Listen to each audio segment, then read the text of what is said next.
दिया दिख रहा है आप उसमें अपना ध्यान कीजिए, अपने पार्टनर के बारे में सोचिए, अपने बारे में सोचिए। आज हम देखने वाले हैं कि क्या आपके पार्टनर आपको मिलने आएंगे या फिर नहीं आएंगे एंड उनके थॉट क्या है वो भी हम देखेंगे। तो ये जो रीडिंग है वो पिक कार्ड रीडिंग रहने वाली है। वो सिंबल दिखा उसमें से कोई एक पाइल सिलेक्ट कर लीजिए, जैसे कि पाइल 1, 2 एंड 3। अगर आप पाइल सिलेक्ट करना नहीं चाहते हैं तो आप अपने बर्थडे अकॉर्डिंग भी देख सकते हो। लाइक अगर आपकी बर्थ डेट 1 से लेके 10 है तो पाइल नंबर 1 एंड 11 से 20 है तो पाइल नंबर 2 एंड 21 से लेके 30 या फिर 31 है तो पाइल नंबर 3। इस अकॉर्डिंग भी देख सकते हो। ये जो रीडिंग है वो सभी लोगों के लिए रहने वाली है, सभी जोडिक साइन वालों के लिए रहने वाली है। साथ ही साथ ये टाइमलेस रीडिंग रहने वाली है, तो जब भी आपके सामने आए तब आप इसे रिजोनेट कर सकते हो। पहले हम शुरू करते हैं पाइल नंबर 1 से एंड उनके थॉट क्या है। Okay, clarify hidden feeling. देखो, रीच आउट नहीं करते हैं ना, उनका यही चीज़ है कि वो मूव ऑन करना चाहते हैं। ठीक है, वो चाह रहे हैं कि मैं अपनी लाइफ की एक नई शुरुआत करूं, मूव ऑन कर दूं, ऐसा उनके थॉट अभी चल रहे हैं, इसीलिए वो रीच आउट नहीं करते हैं। थर्ड पर्सन की भी यहाँ पे एनर्जी आई है, बट जो आपके पर्सन है ना वो मुझे काफ़ी यहाँ पे स्पिरिचुअल भी दिख रहे हैं। पता है कि अगर मैंने किसी के साथ गलत किया तो मेरे साथ भी वो चीज़ गलत हो सकती है। वो कर्मा पे भी भरोसा करते हैं। तो यहाँ पे मुझे एक और चीज़ भी दिख रही है कि भाई वो नहीं आ रहे हैं ना, उनका रीज़न कहीं ना कहीं फैमिली भी है। हो सकता है कि आपके साथ मैरिज के लिए फैमिली को बोला एंड कहीं ना कहीं फैमिली मानी नहीं है, या फिर फैमिली ने उनको मना बोल दी, या फिर पहले से ही वो चीज़ उनको पता है कि भाई कास्ट इश्यू है या फिर कोई अदर इश्यू है, उसकी वजह से हमारी शादी हो ही नहीं सकती। तो ये भी एक रीज़न यहाँ पे मुझे दिख रहा है। इसकी वजह से भी वो कहीं ना कहीं आपसे दूर होने की ट्राई कर रहे हैं एंड मूव ऑन होने की ट्राई कर रहे हैं।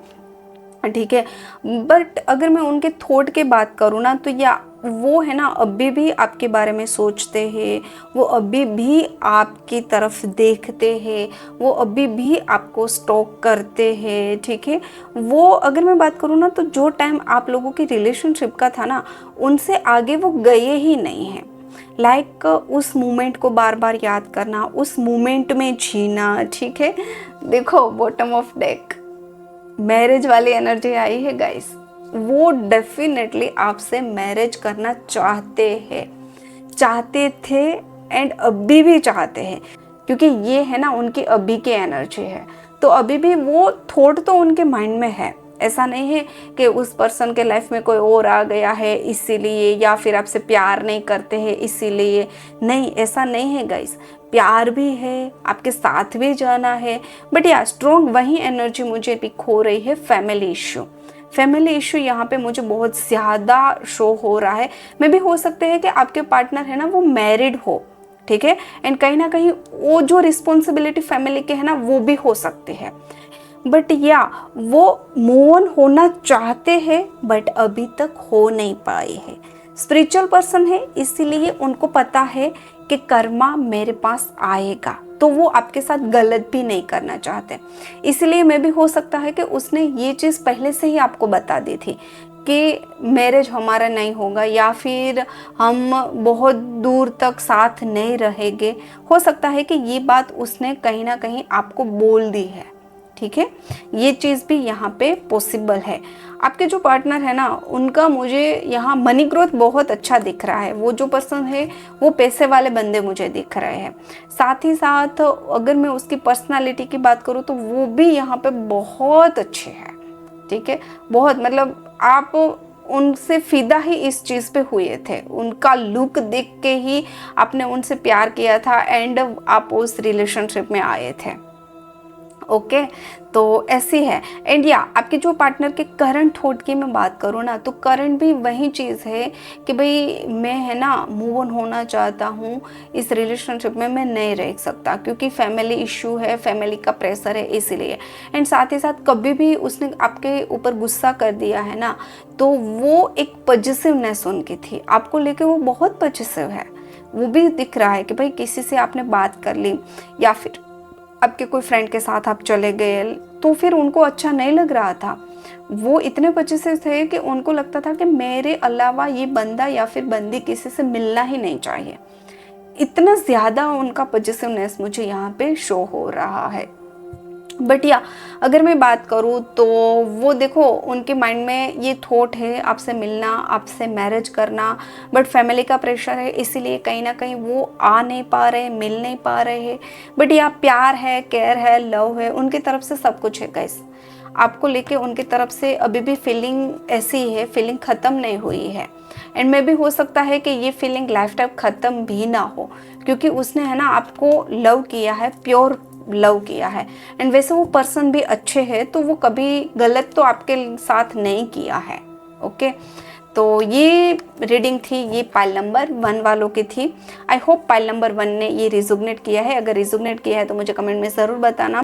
जितना हो सके उतना ही रिजोनेट करना, ज़बरदस्ती की कोई भी चीज़ रिजोनेट करके मत। पाइल नंबर 2 देखते हैं, आपके पार्टनर आपको मिलने आएगी एंड उनके थॉट।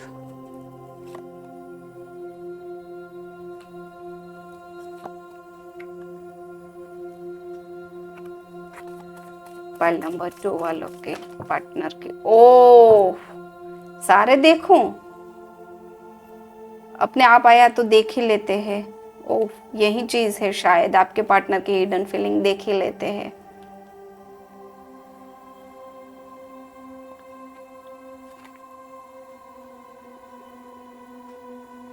आपके पार्टनर आपको मिस तो कर रहे हैं, ठीक है। मिलने आने वाली पॉसिबिलिटी यहाँ पे मुझे कम दिख रहे हैं। आप मैसेज कर रहे हो, कॉल कर रहे हो, बोल रहे हो, बट फिर भी उनकी तरफ से मुझे यहाँ पे कम दिख रहे हैं, क्योंकि उनके पास है ना रिलेशनशिप के ऑप्शन बहुत ज़्यादा मुझे यहाँ पे शो हो रहे हैं। दूसरा यहाँ पे मुझे ये भी शो हो रहा है कि आप है ना बहुत इमोशनल पर्सन हो। लाइक कुछ भी उसने बोल दिया ना, तो वो चीज़ आपको दिल पे आ जाती है। एंड जो आपके पार्टनर है ना, वो चीज़ समझते ही नहीं हैं। आप इमोशनल हो, वो बहुत ही प्रैक्टिकल है। उनको अपने लाइफ में क्या करना है वो अच्छे से जानते हैं। इसीलिए उनको पता है कि अगर मैं इस इंसान के साथ लॉन्ग टर्म जाऊंगा या फिर जाऊंगी, तो मुझे ही ये सब कुछ झेलना पड़ेगा। वो अच्छे से जान चुके हैं, ठीक है। एंड कहीं ना कहीं है ना, अगर मैं बात करूं कि वो क्यों नहीं आ रहे हैं, तो उनकी यही वजह है। आप इमोशनल पर्सन हो ना, वही वजह है और कुछ नहीं है। रीच आउट करेंगे तो यस डेफिनेटली करेंगे, टाइम लग सकता है बट वो करेंगे। क्यों? क्योंकि स्टिल यहाँ पे मुझे ये चीज़ निकल के आई है, उनकी हिडन फीलिंग, वो आपको मिस कर रहे हैं अभी। इसीलिए तो या तो मैसेज, कॉल या फिर मिलने डेफिनेटली आ सकते हैं। या एक यहाँ पे है ना, उनकी पुरानी जर्नी है वो ख़त्म हो चुकी है। मे भी हो सकता है कि किसी और के साथ वो रिलेशनशिप में गई है ना, तो वो रिलेशनशिप अभी यहाँ पे ख़त्म हो चुकी है, ठीक है। इसीलिए मे भी हो सकता है कि फिर से आपकी याद आए, उस रिलेशनशिप में अच्छा नहीं हुआ इसलिए भी आपकी याद आ सकती है। वो एक ऐसा पर्सन है कि वो किसी और की सुनते ही नहीं है, ठीक है। मैं भी हो सकता है कि आपने उनको बहुत समझाने की ट्राई की है, बट उसने वो सुनी ही नहीं वो चीज़। इसीलिए अभी थोड़ी सी उनके लाइफ में दिक्कत भी यहाँ पे शो हो रही है। करंटली मैं उनकी थॉट की बात करूँ ना, तो बहुत ही प्रैक्टिकल पर्सन है एंड अपनी लाइफ को प्रैक्टिकल हिसाब से ही जीते हैं। उनको इमोशनली या फिर उनको रोना, खाना नहीं, या फिर कुछ और चीज़ करना, इस पे उसने टाइम ही नहीं बिगाड़ा। उनको पता है कि भाई अगर हुआ है तो होना था तो हो गया, उसमें मेरी क्या गलती, उसमें उनकी क्या गलती। बस इस तरह से उसने जो भी चीज़ हुई है ना वो ले ली है। उनका माइंड है ना वो बहुत ही पावरफुल है, आपके जो पर्सन है ना, उनका माइंड बहुत ही पावरफुल है। उनको पता है कि किस तरह से कौन सी चीज़, कौन सी सिचुएशन मुझे हैंडल करनी है, उस तरह से वो हैंडल कर लेते हैं। इसीलिए उनको कभी हर्ट ही नहीं होता, उनको कभी वो चीज़ फील ही नहीं होती कि क्या मैंने किसी के साथ गलत किया या फिर क्या मैंने किसी के साथ सही किया। अगर आपके साथ उसने गलत कर ली है ना, फिर भी वो ऐसा ही सोचते हैं कि इट्स ओके, हो गया तो हो गया, उसमें मतलब होना था इसलिए हो गया, मेरी कोई गलती नहीं थी, बस वो होना था।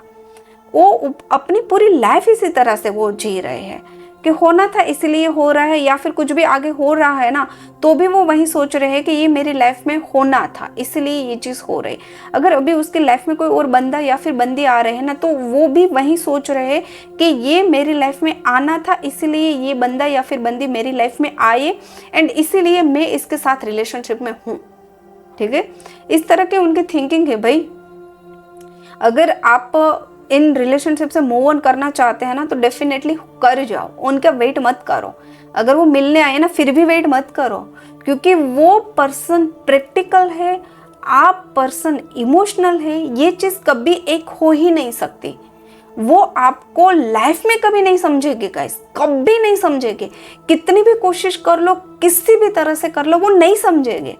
और वो चीज़ आपको क्लियरली यहाँ पे दिख रही है, तो फिर उसमें फिर से क्यों जाना। मुझे तो यही समझ नहीं आता है, क्योंकि मेरे बहुत सारे क्लाइंट आते हैं ना, तब बोलते हैं कि मुझे वो ही बंदा चाहिए या फिर वो ही बंदी चाहिए।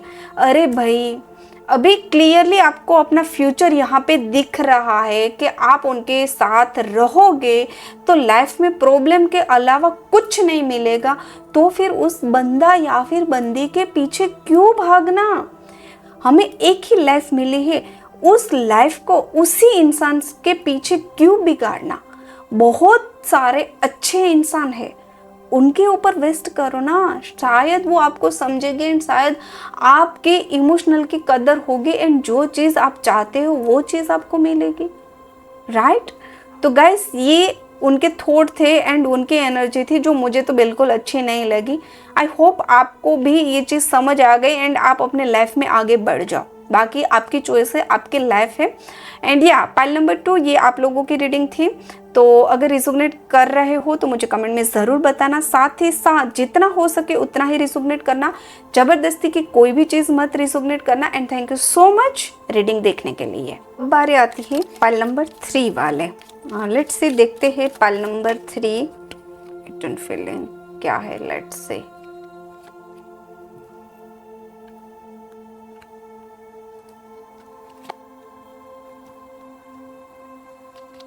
रीच आउट करेंगे एंड उनके थॉट। पाइल नंबर 3, आपके पार्टनर, वैसे हिडन फीलिंग भी उनकी काफ़ी अच्छी आई है एंड एनर्जी भी उनकी काफ़ी अच्छी आई है। ठीक है, देखो आपके पार्टनर है ना, वो आपको प्यार तो करते हैं, बहुत ज़्यादा प्यार करते हैं। आपके पार्टनर मुझे यहाँ पे स्पिरिचुअल भी दिख रहे हैं, कमिटेड भी दिख रहे हैं। मतलब कि इंसान ऐसे है कि अगर जिससे मैं प्यार करूँ ना, उसी काम में होके रहूँ या फिर होके रहूँगी, ऐसा है। एंड कहीं ना कहीं है ना, उनको पता भी है कि जो आपका प्यार है ना, वो बहुत ही प्योर है। शायद मैं उसे डिज़र्व नहीं करती या फिर डिज़र्व नहीं करता, ये चीज़ भी उनके माइंड में थॉट चल रहे हैं। अब बारी आती है कि वो आपको रीच आउट करेगी, आपको कॉल मैसेज नो कांटेक्ट में है तो क्या वो आपके मिलने आएंगे, कांटेक्ट करेंगे? तो yes, answer is yes, definitely आएंगे। या थोड़ा सा यहाँ पे ईगो है। ठीक है, देखो जो भी आपकी लड़ाई हुई थी ना पास्ट में, जिस लड़ाई की वजह से या फिर जो भी चीज़ हुई थी जिसकी वजह से आप लोगों का नो कांटेक्ट शुरू हुआ है ना, वो उनको कहीं ना कहीं समझ आ गया है। ठीक है, I know my mistake but sorry this time I won't accept them because of my ego. ठीक है, तो उनको वो चीज़ समझ आ गई है कि किस लिए लड़ाई हुई थी, मेरी गलती क्या थी, मुझे उनको सॉरी बोलना चाहिए, बट कहीं ना कहीं मेरा ईगो आ रहा है ना, इसकी वजह से वो चीज़ नहीं हो रही। वो उनको क्लियर समझ आ गया है। उनको ये भी पता है कि आप बहुत अच्छे इंसान हो, आपका प्यार, आप इंसान बहुत अच्छे हो। ठीक है, इसीलिए वो चाहते हैं कि यार मैं मूव ऑन हो जाऊँ, इनको हर्ट ना करो। वैसे वो आपके लिए ही सोचते हैं, आपके बारे में ही सोचते हैं कि अगर मैं इसके लाइफ में रहूँगा या फिर रहूँगी तो कहीं ना कहीं मैं अपनी ईगो के वजह से आपको हर्ट करूँगा या फिर हर्ट करूँगी, इसलिए हो सके तो मैं मूव ऑन हो जाऊँ, ऐसे थॉट उनके माइंड में है। बट क्लियरली उनकी जो फीलिंग है वो आपके लिए है। अभी भी जो इमोशनल अटैचमेंट है वो ख़त्म नहीं हुआ है, ठीक है। वो आपको अभी भी प्यार करते हैं, जैसा पहले करते थे अभी भी प्यार करते हैं। वो आपको अभी भी देख रहे हैं, बॉटम डेक आया है तो अभी भी वो आपको स्टॉक कर रहे हैं। मैं भी हो सकता है व्हाट्सएप पे, इंस्टा पे, कहीं पर भी, या फिर आप कहीं बाहर जा रहे हो, लाइक उनको पता है कि यहाँ पे जॉब करते हैं या फिर यहाँ पे स्टडी करते हैं या फिर यहाँ पे इनका बिजनेस जो भी हो रहा है वो है, तो वो जानते हैं, तो वो आपको चोरी चुप के डेफिनेटली देखते हैं, ठीक है। एंड या उनको बहुत बार ये चीज़ मतलब फील हुआ है कि आपके पास आना, आपको मैसेज करना, आपको रीच आउट करना, बट कभी कभी है ना वो खुद को कंट्रोल कर लेते हैं कि मैं फिर से जाऊंगा या फिर जाऊंगी, फिर से हमारी लड़ाई होगी, फिर से मेरा ईगो बीच में आएगा, फिर से मैं उनको हर्ट कर दूंगा या फिर हर्ट कर दूंगी। तो ये थॉट उनके माइंड में है ना बार बार आ रहे हैं, तो इसकी वजह से भी कहीं ना कहीं वो अपने आप को रोक रहे हैं। ये भी यहाँ पे थोड़ी सी चीज़ है, बट डेफिनेटली आप लोगों की एक नई शुरुआत भी मुझे दिख रही है, एक नई शुरुआत होगी। आप डेफिनेटली दोनों मिलोगे क्योंकि आप लोगों का कनेक्शन है ना एक सोल कनेक्शन है। देखो ये जो चीज़ है ना वो मैरिड लोग भी हो सकते हैं, लाइक आपके जो पार्टनर है वो मैरिड हो सकते हैं, ठीक है। फिर भी वो चाहते हैं कि आपसे मिले, आपके साथ वो लाइफ बिताए क्योंकि एक सोल कनेक्शन मिल गया है। एंड वो जो अभी जो स्पार्क आपके साथ हो रहा है ना वो कहीं ना कहीं वो जो अभी रिलेशनशिप है ना उसमें वो स्पार्क उनको नहीं मिला, इसीलिए वो उनका अट्रैक्शन आपकी तरफ है, इसीलिए उनकी फीलिंग आपके तरफ है, इसीलिए उनका इमोशंस आपके साथ जुड़े हुए हैं, ठीक है। बट या थोड़ा ईगो की वजह से एंड या थोड़ा हर्ट, देखो ये हर्ट वाली फीलिंग भी इसीलिए आई है, उनको पता है कि यार मैं मैरिड हूँ तो मैं इसके साथ तो आगे जा नहीं सकता या फिर जा नहीं सकती, तो मैं अगर इनके साथ रिलेशनशिप में रहूँगा तो फिर हमारा फ्यूचर क्या रहेगा, एंड इसको मैं हर्ट कर दूंगा या फिर हर्ट कर दूंगी। तो ये थॉट भी उनके माइंड में है, इसीलिए भी खुद को कंट्रोल कर रहे हैं, इसीलिए भी वो आपको रीच आउट नहीं कर रहे। ये भी एक यहाँ पे स्ट्रॉन्ग मुझे ऑब्स्टिकल दिख रहे हैं, तो ये चीज़ भी हो सकते हैं। बट या स्टिल वो आपको लाइक करते हैं, स्टिल वो आपको प्यार करते हैं, स्टिल आपको वो बहुत ज़्यादा मिलने की उम्मीद में बैठे हुए हैं। तो ये थी पाइल नंबर 3 वाले की रीडिंग। आई होप आपने रिजोनेट किया है एंड इस एनर्जी को क्लेम ज़रूर करना, एंड क्लेम करने के लिए आप लाइक करो, शेयर करो एंड सब्सक्राइब करो। एंड अगर आपने ये रिजोनेट किया है तो मुझे कमेंट सेक्शन में ज़रूर बताना, हो सके इतना ही रिजोनेट करना, ज़बरदस्ती की कोई भी चीज़ मत रिजोनेट करना। तो ये थी पाइल नंबर 1, 2 एंड 3 वालों की रीडिंग। आई होप आपने इसको क्लेम ज़रूर कर दिया है, अभी तक नहीं किया है क्लेम ज़रूर कर दो गाइस। क्लेम करने के लिए आप लाइक कर दो या फिर शेयर कर दो, साथ ही साथ कमेंट में आप अपना या फिर अपने पार्टनर का या फिर अपने इष्ट देव का नाम लिख सकते हो। अगर आपका कोई गोल है, आपके कोई विश है तो वो भी लिख सकते हो ताकि यूनिवर्स वो एनर्जी एक्टिव कर दे। एंड अब हम मिलेंगे एक नई वीडियो के साथ। Till then take care, thank you so much. ये वीडियो अंत तक देखने के लिए जुड़े रहे, खुश रहे। जय श्री राम, राधे राधे, महादेव, हर हर महादेव।